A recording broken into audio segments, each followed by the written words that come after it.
نن په کابل کې کومه مهمه غونډه وشوه؟ اشرف غني څه وویلې او کومې فیصلې وشوې؟ ګرانو لیدونکو السلام علیکم. نن د امریکا دفاع وزیر مارک اسپر او د ناټو عمومي مشر ینس سټولټنبرګ کابل ته راغلي ول او له ولسمشر غني سره یې ګډه اعلامیه خپره کړه او مطبوعاتي کنفرانس یې ورکړ.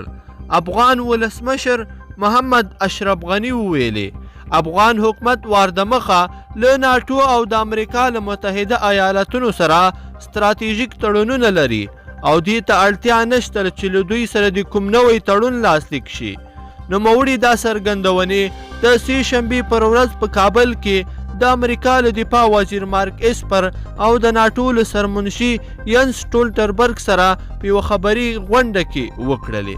له دې خبري ناستې سره سم افغان حکومت او امریکا په افغانستان کې د تاوتریخوالو د ختمېدو او د سولې په تړاو یوه ګډه اعلامیه هم خپره کړه. ارګ کې جوړې شوې غونډې ته ښاغلي غني وویل افغان دولت د امریکا او طالبانو هوکړه کې ځینو برخو باندې ملاحظې لري چې له طالبانو سره په مخامخ خبرو کې به یې پرې بحث وشي.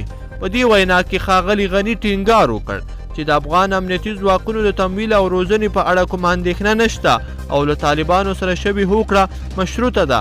غونډې ته د امریکا دفاع وزیر مارک اسپر وویل که طالبانو د امنیتي ضمانتونو او له افغان حکومت سره د خبرو د پیلولو په برخه کې خپلې ژمنې عملي نه کړي نو امریکا به د تړون په لغوه کې زړه نازړه نشي.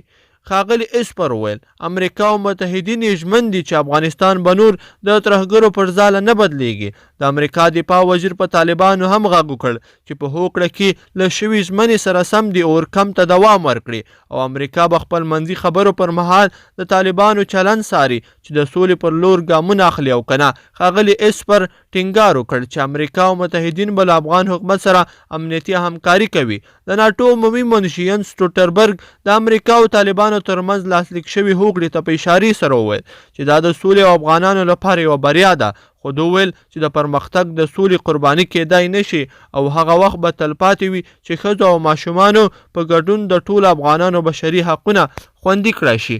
ګرانو لیدونکو په دې هیله چې دغه ویډیو به مو راسره تر پایه پورې لیدلی وي. که مو ویډیو خوښه شوي نو د سره لایک یې کړئ او چینل هم سبسکرایب کړئ.